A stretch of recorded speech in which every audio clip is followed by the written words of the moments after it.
Saludos, bienvenidos a Palante Boricua con el auspicio de Coca-Cola y de Claro de Puerto Rico. Hoy me visita Silverio, de nuevo. Ave María. Pero es por culpa mía. ¿Cómo estás, Silverio? Pues muy bien. El año nuevo de mis 75, no es que yo llegué a los 75 en julio, yo me estrellé contra los 75, porque los primeros 3 o 4 meses... ¿Te pegaron? Sí, pero... ¿Por qué? Si tú eres el tipo más positivo del mundo. Sí, pero no fue emocionalmente, es que fue físicamente. Tuve una serie de cosas que todavía no se pueden como que definir qué fue. Tuve pulmonía, una bajada dramática en la hemoglobina. COVID. Tuve COVID. Entonces después yo tenía que hacerme la operación de la espalda de unas cuantas vértebras ahí y lo tuve que posponer. Cuando estuve mejorcito me la hice. Recuperarse de la espalda no es fácil. Así es. Pero... ¿Te imaginaste alguna vez que tú tuvieras 75? No. Eso es como que complicado, ¿verdad? Eso todavía. Porque 75 uno piensa... Yo me acuerdo la primera vez que un amigo mío cumplió 70. Y te podría decir el nombre porque tú sabes quién es, pero para no más de la cuenta.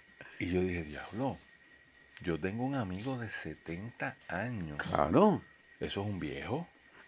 Es que eso es lo que yo todavía pienso.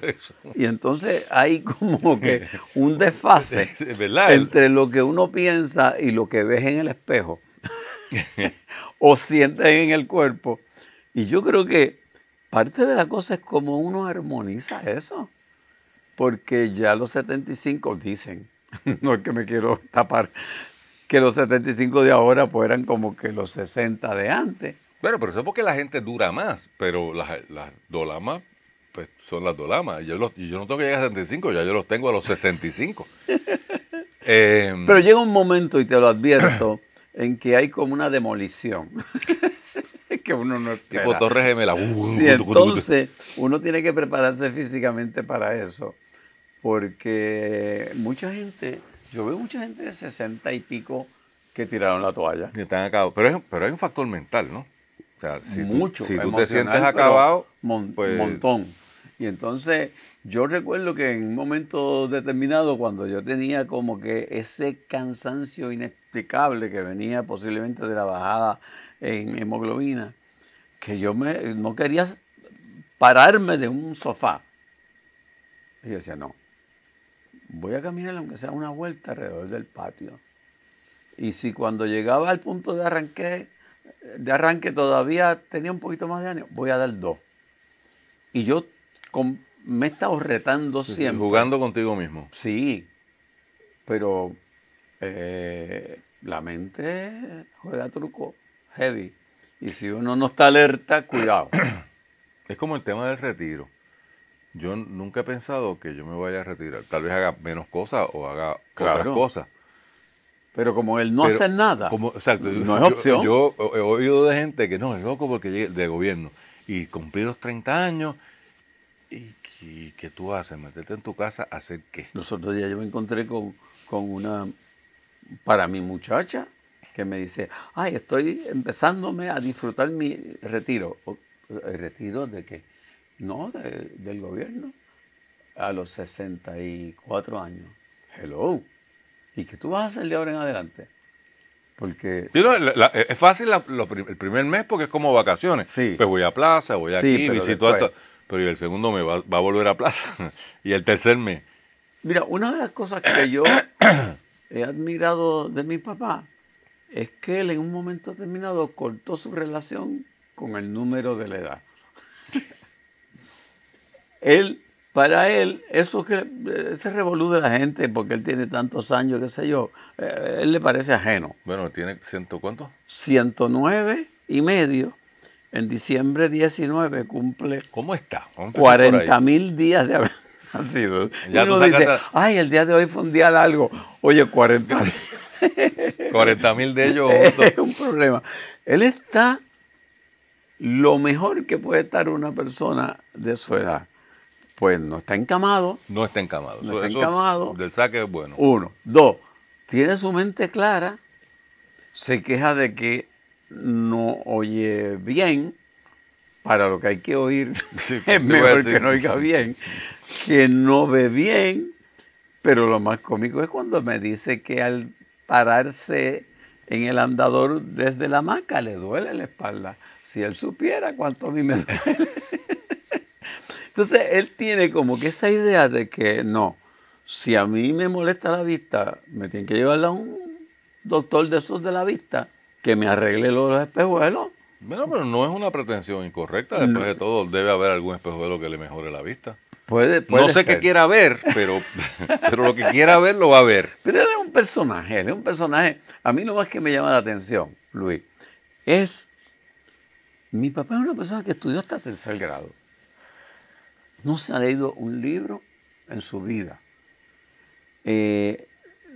Tú podrías decir que su nivel intelectual es prácticamente ninguno. Sin embargo, en el momento en que va a hacer un comentario humorístico, ese comentario Tiene sentido. tiene unos recovecos intelectuales. Jessica le dice, don Silverio, ¿cómo estamos hoy? Y él lo piensa un segundo y dice, bueno, yo te puedo hablar por mí, pero no sé cómo tú estás. Cogió la palabra estamos.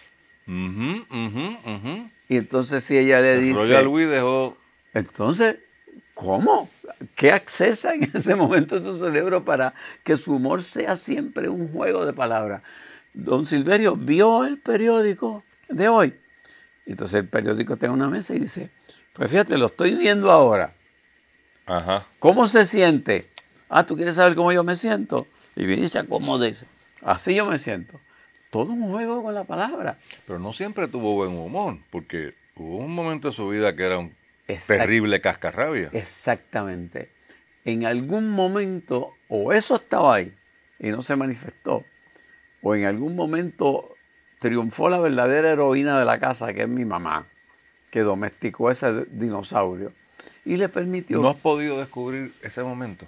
Sí, yo creo que tuvo que ver con un momento en que papi tenía una gran frustración.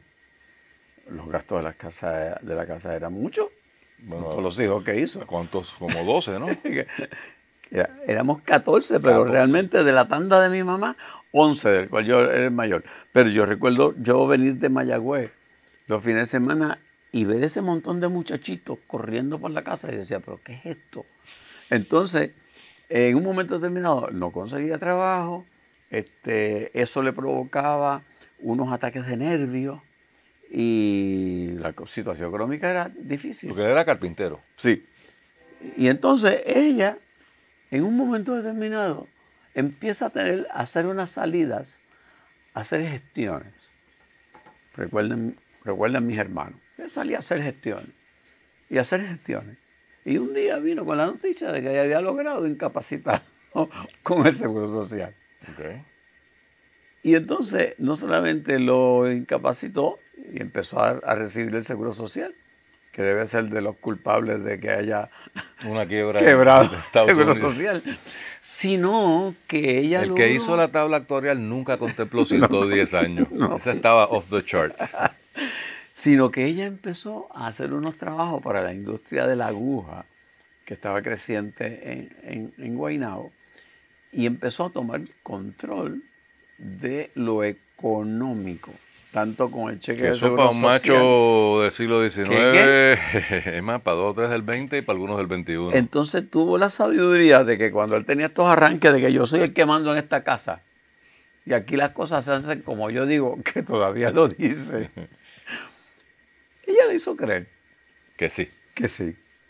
Pero todos sabemos que en un momento determinado ella cogió los topos y gobernó. Pero el cambio de carácter, el cambio... Yo creo que se fue de- dando en la medida en que él sintió que su responsabilidad como proveedor Estaban aliviadas o estaban estaba atendidas. aliviada. Había hecho un fade out, entonces se pudo dedicar a otras cosas sin la presión de que tengo que proveer tanto.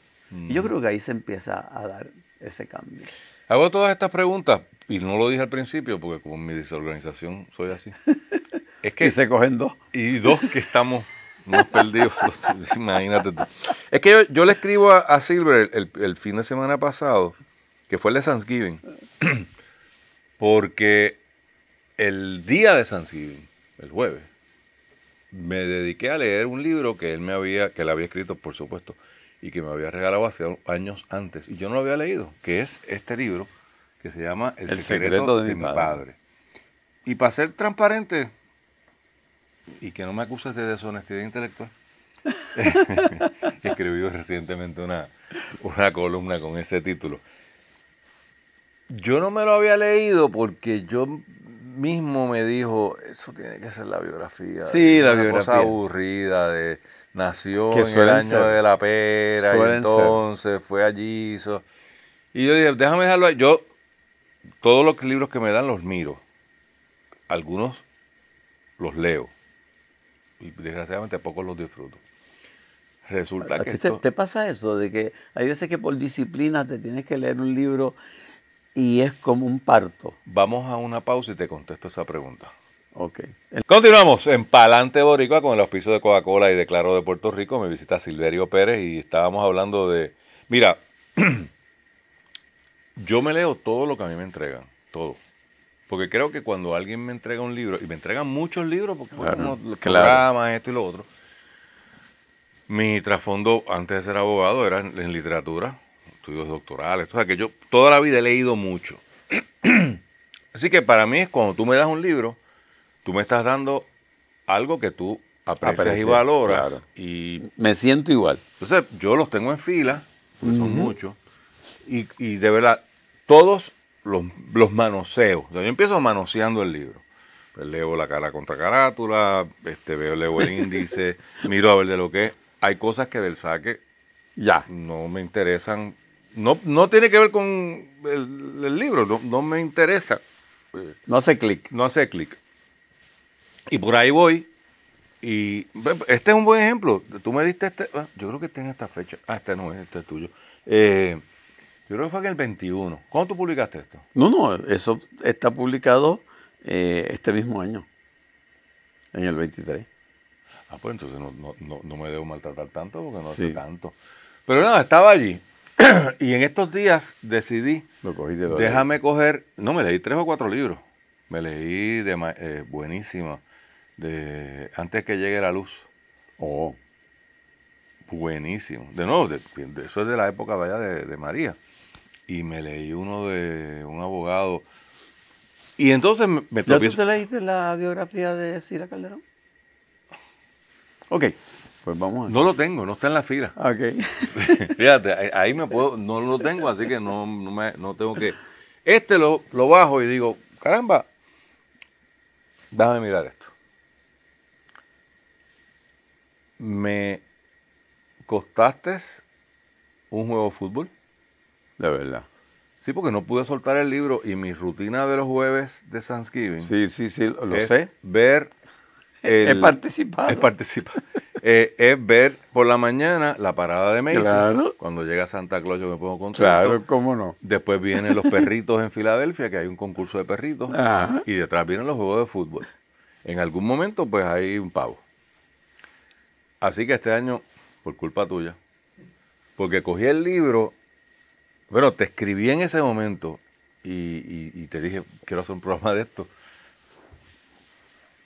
Primero, no es una biografía normal, en el sentido de nació en el año tal más cual y fue a la escuela a tal sitio. Lo primero que quiero señalar es que en los libros hay quien narra, o sea, hay un narrador. El narrador más común, el narrador omnisciente, lo llaman, ¿no? Que es como Dios. Está aquí, lo ve todo, ¿Sabes? va Se diciendo... mete en la mente de la gente de los sentimientos. Correcto, y está por ahí cantándolo todo. Y tú no te preguntas cuando estás leyendo, oye, pero ¿cómo es que este está en todos lados? Pero es como, ¿sabes? Una cosa que está acá arriba. Luego están personajes que pueden ser narradores. Claro. Y esa es muy común también. Tú aquí desarrollas una técnica que yo creo que Cortázar la ha utilizado, que es que no siempre es la misma persona el que está narrando y no se identifica. O sea, se dan hint de quién puede ser. Claro, no, tú te das cuenta de que es otro. Ajá. E identificas quién es relativamente fácil, pero no te dice Pepe. Y entonces, Eres la primera persona de mucha gente que ha comentado el libro y algunos que me lo han presentado, que se va por esa área que para mí fue el reto mayor. es que tiene que haber sido, porque eso es bien, bien difícil. Además de un poco arriesgado. Lograrla. Es arriesgado porque si se te pierde el lector, Uf. fracasó el libro. O sea, si de momento yo por la página 20 yo digo, Pero espérate, ¿quién está hablando aquí? ¿qué diablo lo que está pasando aquí? Yo no entiendo. Claro. Pues perdiste el lector. Y es difícil porque es un hilvanar, un traslapo, si se quiere, de conversaciones que está teniendo alguien sobre el mismo tema desde diferentes puntos de vista. Y yo no sé cómo eso se hace. Yo lo puedo describir y lo he analizado como...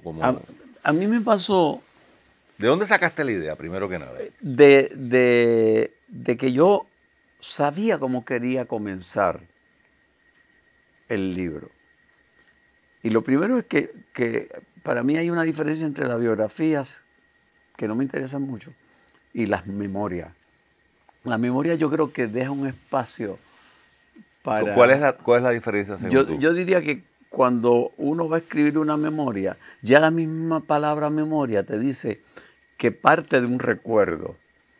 Y el recuerdo siempre tiene mucho de ficción y te permite esa flexibilidad de la ficción. Cuando estás haciendo una biografía hay que ir como que bastante a lo concreto. Y no me gusta mucho el asunto de la biografía, por eso tanto en Solo Cuento con el cuento que te cuento, que es un intento de memoria mía, como en este, le llamo memoria. ¿Qué pasa? O sea, la memoria tú la asemejas más. Ambas tienen que ver con la historia de una la historia persona. de una persona, pero una es más una historia, la biografía, que busca una puntualidad y una precisión, y la memoria es más la Aleatorio. remembranza. Ajá, exactamente. Y más sentimientos, más escena. Y yo tenía clara la escena con la que yo quería comenzar la memoria de mi papá. Y era en ese momento en que yo tantas veces lo he observado, despertando por la mañana. ¿Y cómo despertó mi papá ese día en que su compañera de 77 años, de la cual él vivía y sigue viviendo enamorado y de la cual dependía emocionalmente, cómo él se despertó ese día, que fue un día dramático y distinto en su vida? Y yo tenía esa imagen. Pero tú no estabas aquí. No, yo no estaba. Pero yo cuando sé de la muerte y mi hermana Georgina me cuenta de que a ella le había tocado estar en la casa ese día por la mañana, yo empecé a imaginarme Y tu papá estaba allí. ese proceso. Y estaba en el mismo cuarto. Por eso. Y como que lo vi clarito. Vi en esa primera escena una oportunidad de decir cómo él estaba, su condición, su amarre al tiempo, su capacidad de hacer cálculos, que los hace todos los días para saber quién está cuidando, a qué hora viene quién. Con 100 y tantos años. En aquel momento con 107 años. Por eso. Con 107 años. Y entonces yo sabía que yo quería describir eso, pero tú lo dijiste, yo no estaba allí. Eso te obliga entonces a usar un punto de vista que no puede ser el tuyo. Objetivo. Y el segundo, lo segundo que me obliga a eso es, yo no me puedo apropiar de narrar la historia de mi papá cuando él tiene 14 hijos. Porque Bueno, pero eso es debatible porque es la historia de tu papá vista desde tu punto y yo de me vista. justificaba y decía, y además yo soy el único que escribo de la familia, pero yo dije, me gustaría, si voy a Ser hacer inclusivo. unas referencias a su pasado, tengo que convertirme en un narrador omnisciente y que tenga una forma de narrar que sea un poquito distinta a la mía para cuando yo hable como yo, pues haya una diferencia. Eso fue un reto brutal. Y fui, y de pronto cuando yo encontré que lo estaba logrando, me entró como una euforia de la escritura, y ya luego cuando voy donde mi correctora de contenido, que se llama Carmen Rodríguez Marín y que es una persona extraordinaria, le digo, ahí te dejo esos primeros capítulos, Mira a ver cómo te suena. a ver cómo tú lo ves. Y yo tenía el miedo que me dijera, esto es un revolú, que quién lo va a entender. Y me dice, oye, te arriesgaste ahí a una multiplicidad de voces. Y va bien, tenemos que correr unas cositas, pero va bien. ¡Ave María, qué alivio fue ese! Y te tengo que decir que he escrito muchos libros, pero este libro para mí fue un gran logro personal, emocional y de escritura. Vamos a una pausa y cuando regresemos lo tomamos ahí mismo. ¿Por qué este libro es ese gran logro? Continuamos en Palante Boricua con el auspicio de Coca-Cola y de Claro de Puerto Rico. Estoy con Silverio hablando de su papá o hablando del libro El que secreto habla de mi sobre su padre. papá o hablando de todos los que hablan en el libro que habla sobre su papá. ¿Por qué esto es un gran logro? ¿En qué sentido? Digo, Esa experimentación. todo libro es un gran logro. Sí, pero esa experimentación de la multiplicidad O sea, eso que yo de voces a mí me pareció importante. ¿Dónde lo habías visto? No lo había visto, No. no lo había visto. Por eso era que estaba asustado cuando se lo envié a Carmen, porque yo no lo había visto. Después yo tengo un recuerdo de Cortázar. Exacto, después ella me dio ejemplos, pero eran de libros que yo no había leído. Okay. Así que fue una cuestión de instinto. Wow. Por otro lado, yo dije, ¿cómo algo que es muy emocional y muy cercano logro distanciarme un poco para que tenga una riqueza, una mayor amplitud? Que muchas veces es el problema con las biografías escritas por parientes, que es una especie de glorificación. de glorificación, que está chévere, pues el que lo hace pues se siente bien, pero what's in it for me? O sea, yo que soy lector, que no posiblemente no conozco a la persona, pues a mí qué me importa. Claro. O sea, me lo tienes que traer a un plano donde yo diga, esto aprendo de esta cosa. Y lo otro eran las fuentes primarias que uno utiliza para escribir una memoria. Pues yo tenía la gran fuente primaria que era papi, que yo le iba soltando preguntitas, como por ejemplo, papi, el día que murió tu primera esposa, ¿qué pasó? A ver si me contaba un poco de sus sentimientos. ¿Qué pasó? Y entonces él, ya deduzco que se sentía culpable porque él quiso imponer una comadrona que a su vez era familia, y la comadrona no pudo bregar con el momento en que el muchacho no salía. Y entonces después yo descubro a través de lo que me va contando de que esa es la primera vez que él le da unos ataques de nervios que lo hacían caerse y desconectarse de la realidad. ¿Se diagnosticó eso alguna vez? Pues mira, Hasta el día de hoy tiene algún diagnóstico, ¿no? aparentemente... De eso quiero decir. Sí, yo le pregunté a Jovito Franceschini Ajá. ¿Qué era eso? Y me dice, mira, eso tiene multiplicidad de diagnósticos, pero puede ser un trauma emocional que fue tan fuerte en el momento que vuelve a repetirse cada vez que hay una confrontación con algo emocional. Algunas personas pierden el sentido de otra forma. Pues él lo perdía como que desconectándose de la realidad. Y entonces yo quería corroborar algunas de esas cosas. Y por suerte tengo mis hermanas mayores vivas. Eso, te iba a decir que la línea de longevidad, o sea, va a haber Silverio que bendito sea Dios. Pobre Jessica. Pobre Jessica, porque ahí todo el mundo tiene, el que menos tiene 95. Exacto. Y anda por ahí. Y entonces pues le llamo a mi hermana y le pregunto, y llamo a mi otra hermana que está en Estados Unidos y le pregunto. ¿Y se acordaban? Y se acordaban de... Porque eran chiquitas. Sí, eran chiquitas, pero sí se acordaban de que a papi le había dado un shock y que lo habían tenido que traer a la casa y estuvo como un montón de horas en el cuarto sin despertar. Y entonces ahí yo empato una historia con la otra y hablo con el nene que nació en ese parto, que es mi hermano mayor Abraham. Y entonces después empiezo a lograr, digo, caramba, qué chévere es esto de que me cuenten. Así que cuadre más o menos. Claro. Y entonces el contexto histórico, 1942, ¿qué está pasando? Ahí me doy el gustazo de meter mis pedacitos de historia, por mi fanatismo con la historia. Pero después... Sí, porque el libro, para ponerlo en contexto a los que no lo han leído, y léanlo por supuesto, el libro de tiempo en tiempo remonta entonces a datos históricos de qué está pasando. O sea, mientras esta persona tiene Sí, 19 años, pues mira, no olvidemos que es el año tal más Sí. cual que está pasando tal cosa. Y Y, que- eso ayuda porque, de nuevo, lo pone a uno en el contexto claro. de Y uno, por del otro país. lado, tiene un planteamiento que hacen algunos historiadores, y es de que esa historia que nosotros le damos esa importancia en muchas ocasiones no tiene nada que ver con con las personas Claro. comunes. Sí, sí, sí. Pues, Habían submarinos alemanes rondando cuando le está pasando eso y él posiblemente no se enteró ni le importaba. Pero entonces ya luego eso de preguntarle a mis hermanas me provoca el que, déjame preguntarle a mis hermanos. Y me doy cuenta de una cosa.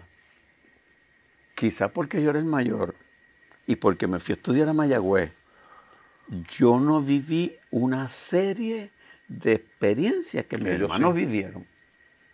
mm, Y que para mí fue sorpresa.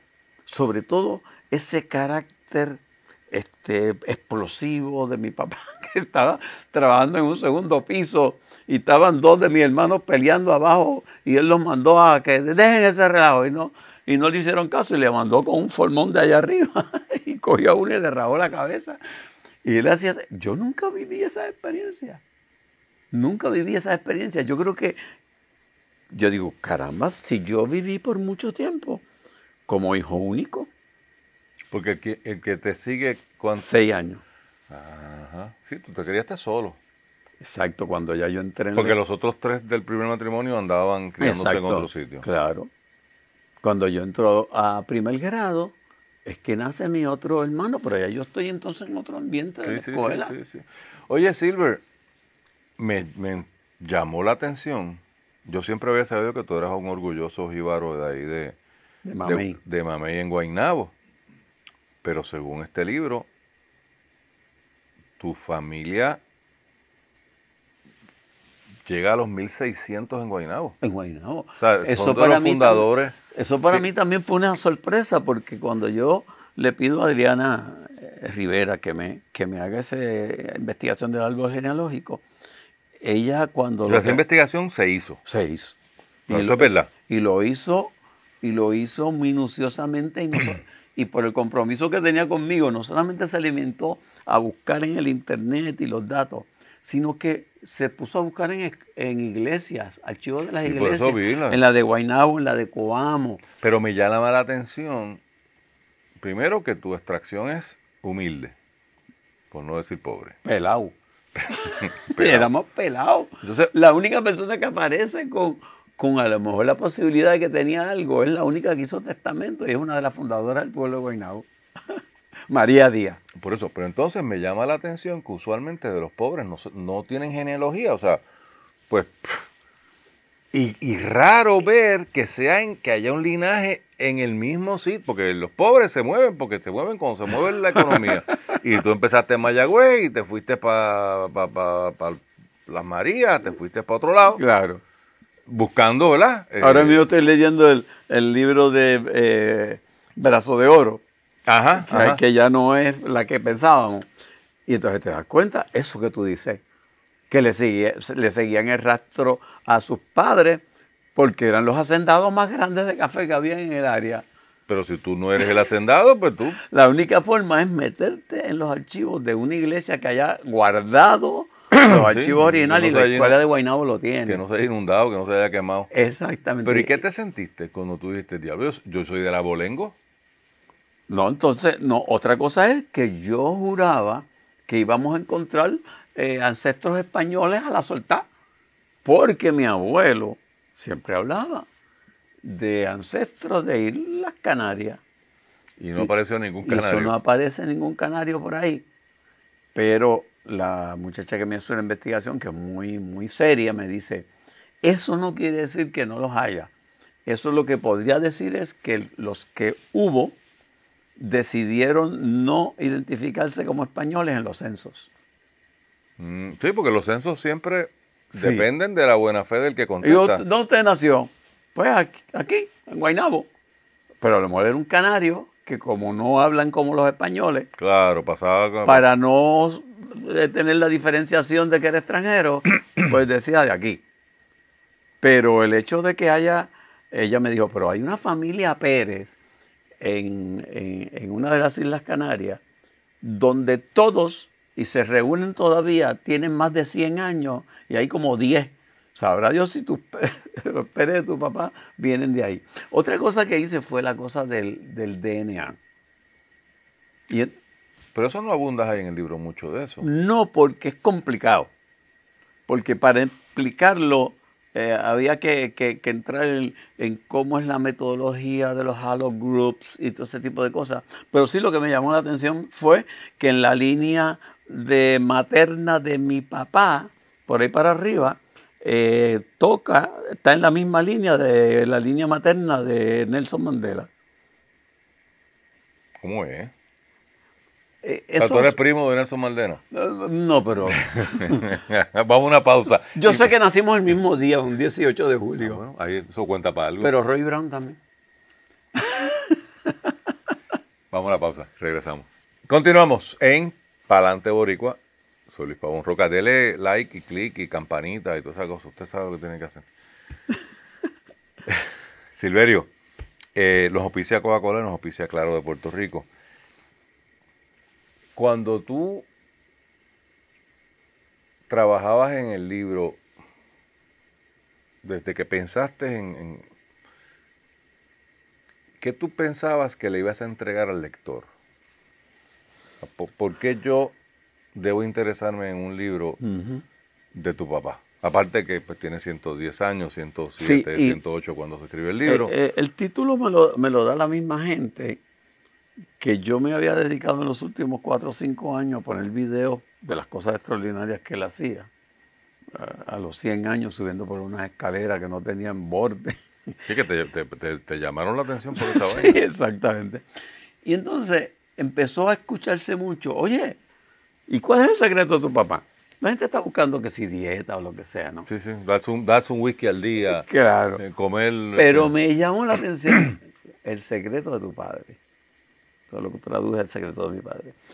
Y entonces, en la medida en que le daba pensamiento a escribir el libro, yo decía, el valor que puede tener este libro es que se convierta en un espejo para el lector de alguien de su familia.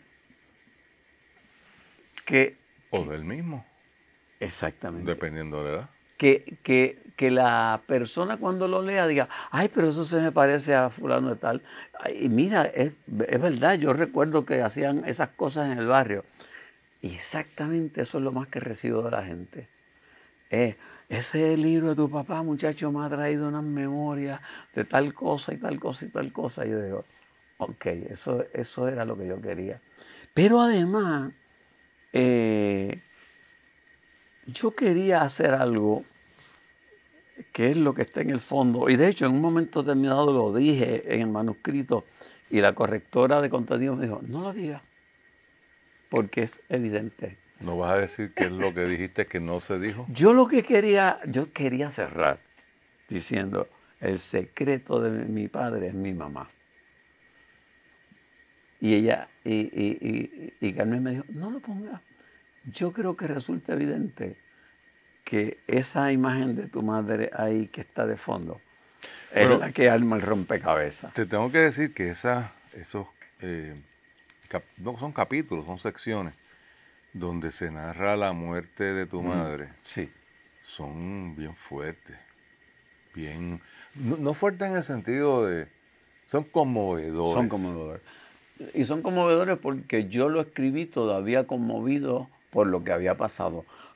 Yo te tengo que decir que yo he ido 7 veces el Camino de Santiago, y yo he escuchado las historias de los peregrinos que yo he acompañado, que parecen ser como que productos de una ficción.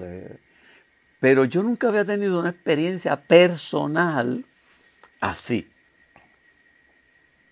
Y lo que me sucedió el día en que mi mamá murió, pues se me pareció tanto a esas experiencias emocionales que tenían tantos peregrinos, que yo dije, yo quiero escribir esto sin quitarle mi emoción de lo que sucedió. Y yo te tengo que decir que todavía lo recuerdo, lo releo y no puedo evitar de emocionarme grandemente porque fue todo un acontecimiento, más eso, más mi papá se cae, se le fastidia una cadera, le tienen que hacer una craniotomía. Sí, yo pensaba que la liaba. ¿Todos? ¿Todos? Y yo creo que fue un truco de él para no estar en el entierro ni en el velorio, porque... Mira, pero fue interesante, de verdad, y es la primera entrevista, pero tenía que ser contigo, donde puedo aflorar todas estas cosas, donde sale todas estas cosas. Obviamente, tu trasfondo, tu mirada, no lo miras como mucha gente lo mira. Pero eso es lo que uno quiere en el libro, que tenga esa enjundia que uno lo pueda sacar a través de una conversación como esta. ¿Y cómo se maneja la intimidad que tú compartes con un montón de desconocidos? Porque este libro, distinto a otros, sí, aquí hay dos biografías en realidad. Aquí está el secreto de mi padre, pero Silverio Pérez está el secreto de Silverio Pérez. Hay varios de ellos. Porque hay mucho de ese narrador. Es más, yo creo que aquí hay más de mi intimidad, como tú muy bien has descubierto, que en el mismo libro que era mi biografía. Porque aquí hay más sentimiento, porque estás bregando con las relaciones con tus hermanos, con tus parientes, con tu papá, con tu mamá. Sí. ¿Y cómo se siente eso? O sea, porque de nuevo, cuando un escritor escribe y se inventa una fantasía, una ficción, aunque esté hablando de cosas que él vivió y por eso las está integrando, lo está haciendo, es allá. El lector, yo no sé si García Márquez vivió el fusilamiento de algún coronel, y cuando escribe muchos años después, el coronel recordaba como el día que llegó el hielo, toda esa cosa. Esa es la primera oración de 100 años de soledad. Yo la maté, ¿verdad? La parafraseé. Aquí eres tú, y tú no lo escondes. Y estás hablando de cosas bien íntimas, ¿no te da cosa? Sí, yo creo que yo no hubiese podido hacer eso si no hubiese escrito los libros que había escrito antes. Yo creo que uno se arriesga a eso cuando ya estás en terreno que tú puedes, que aunque sabes que estás pisando terreno movedizo, pero sabes que tienes unas herramientas para hacerlo. Si uno se lanza a hacer eso, a lo mejor en su primer libro o algo así, pues no creo que tenga un resultado tan Pero positivo. es que entonces es un libro novedoso por dos razones. La estructura narrativa es novedosa y el acercamiento temático es novedoso en la medida en que es un autor enfrentándose a sí mismo y a su historia. Wow. No lo había visto así. Una cosa que no tocas y me llama la atención, y como es íntimo, tengo pregunto. Zumbe. Tu familia es bien PNP.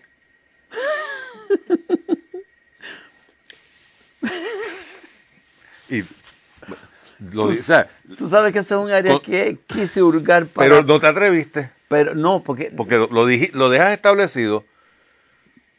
El narrador de aquí no dice, haz algún comentarito acá, pero tú estás bien lejos de los PNP. Para ponerlo. Yo te agradezco que tú hagas esa aclaración. Mira, hubo un momento en que yo quise saber por qué mi abuelo se identificaba con el Partido Republicano. Sí, con los los republicanos. No eran ni PNP, no existían, eran los con los republicanos. Y que por qué a mi papá le viene eso de ahí. y inclusive consulté con historiadores. Me decía, eso amerita investigar más cómo el Partido Republicano en Guaynabo logró con Martínez Nadal. Y yo creo que tiene que ver con eso, con la cercanía de personajes como Martínez Nadal, David Urbina. Emilio Díaz Navarro, que también fue un personaje importante en el cambio de soberanía. Pero no hurgué porque temí que me metiera en mi pasión de la historia y me alejara de la verdadera historia que yo estaba tratando de contar. Pero mi papá siempre ha sido... ¿Y no ha creado conflicto? Sí, creó conflicto. Mi papá decía... Digo, porque tú ya eres mellow, tú estás más tranquilo, sí, pero sí. No, hace pero 40 años... No, pero con mis hermanos también él decía, echa vienda que mis hijos, algunos no son católicos, no son PNP, y por suerte son de Santurce, porque eran las tres bases ideológicas que reían esa familia, hacerlo de los cangrejeros de Santurce, católico y PNP. Pero mi papá no era un ideólogo, no era una persona que creía en el PNP no. No, era PNP. Era, sí, una cosa de costumbre folclórica. Muy religioso tu papá. Sí. Y yo en ti nunca había percibido, yo te conozco hace muchos años, pero nunca había percibido una práctica religiosa. No, tal vez excepción hecha a esta cosa del Camino de Santiago que te dio por hacer en un momento dado. Y de que en un momento determinado solicité para ser seminarista en el seminario Regina Clery en Ponce. ¿Ah, sí? Sí, y me aceptaron, pero me aceptaron a la misma vez que me aceptaron en Mayagüez. ¿Y viste la luz? Y entonces dije, como cura, yo podré ayudar a mi familia como lo podría ayudar como ingeniero. Pero no, terminaste no siendo ingeniero. Exactamente. Pero sí. O sea, tiene el título de ingeniero, yo asumo. Y trabajé 10 años. Y trabajó como ingeniero, claro. pero la vida te dio sorpresa. La vida me dio sorpresa. Trabajé haciendo gasolina. ¿Y en acueducto, en la no? Golf. Pero mi primer trabajo fue en la Golf haciendo gasolina. En la época de allá abajo de la Colco, de lo que llaman... Acá en Cataño. ¿En Cataño? Que acá entrenó, después se llamó Capeco. Capeco, lo que explotó en Canto. Que explotó. Y yo cuando explotó, yo siempre pensé, yo habré dejado algo mal hecho, que se fue con el tiempo, se fue convirtiendo. Mira, no digas eso, que sabes que andan buscando a quien más demandar. O sea, en esa facilidad que tú trabajaste. Ahí yo trabajé y después en el departamento de... Porque de no salud. es que sea cualquier ingeniero químico. Químico. Hay que ser inteligente para eso. Pues sí, pero yo lo pasé cantando en Mayagüez. Sacaba buenas notas, pero yo estaba dando serenatas y... Pero miren lo bonito, digo, cosas para uno pensar. Un jibarito del barrio Mamey de Guaynabo, uno de 14 hijos, el mayor, pero siempre por ahí para atrás vienen mucha gente. O sea, no estamos hablando de... Tú no fuiste... No creo que high school fuiste a San John o a San Ignacio. Margarita Janel de Guaynabo. Margarita Janel de Guaynabo. La educación pública es responsable de quien yo soy. La educación pública. Y una madre, que en un momento determinado una maestra le dijo, ese muchacho es inteligente, deberán ponerlo a la universidad. Y mami le preguntó, ¿qué es eso? O sea, nadie en tu familia había ido a la universidad. Ni en el barrio. Ni en el barrio. Ni en el barrio. O sea, yo soy el primero del barrio. Y entonces mami dijo, bueno, si usted lo dice, ¿qué es lo que hay que hacer? Y esa trabajadora social de la Margarita Janel se encargó de todo. Y Mayagüez, que era el sitio de más difícil entrada, porque claro. Era la... Claro. Y era, lo más lejos que yo podía ir, de acuerdo a los recursos de mi papá. Sí, bueno, está mona, pero no hay universidad. pues fui a estudiar a Mayagüez. Y creo que esa vivencia de barrio, familia pobre, tradicional, eso fue un sello tan importante en mi vida Esto se va a quedar para otro programa porque se acabó el tiempo en este. Pero me gustaría explorar contigo algún día ese jovencito que camina prácticamente toda la isla para llegar a Mayagüez. ¿Cómo fue esa experiencia de llegar a una ciudad universitaria siendo el primero tú dijiste, el primero de tu familia y del barrio? Y la primera vez que yo me quedaba a dormir en un sitio extraño, con gente extraña, con comida extraña, aunque Puerto Rico es 100 por 35, pero... Te voy a dar para que sirva de pie para... Cuando el carro de mi tío Toño pasa lo que después era el monumento a Hostos, Ajá. y yo veo la ciudad por primera vez, para mí aquello era París, o sea, aquello era una cosa que yo nunca había visto. Lo más grande que antes. habías visto. Entonces, esa noche, los compañeros de hospedaje, que eran como 14, porque eran los hospedajes de universidad, vamos para el pueblo. Pues yo me fui detrás de ellos. Y donde primero fuimos, los otros días se lo dije al dueño actual, fue a Ricomini. Allí en la plaza, al lado de la plaza. Mi primera experiencia de ir a un sitio en Mayagüez fue a Ricomini. Se me acaba el tiempo, Silverio. Gracias. Oye, ¿dónde se consigue el libro? Está en silverioperez.com en mi website y en todas las librerías del país. Sí. Gracias. Gracias a ti. Esta es la conversación más rica que he tenido. Valió la pena el libro.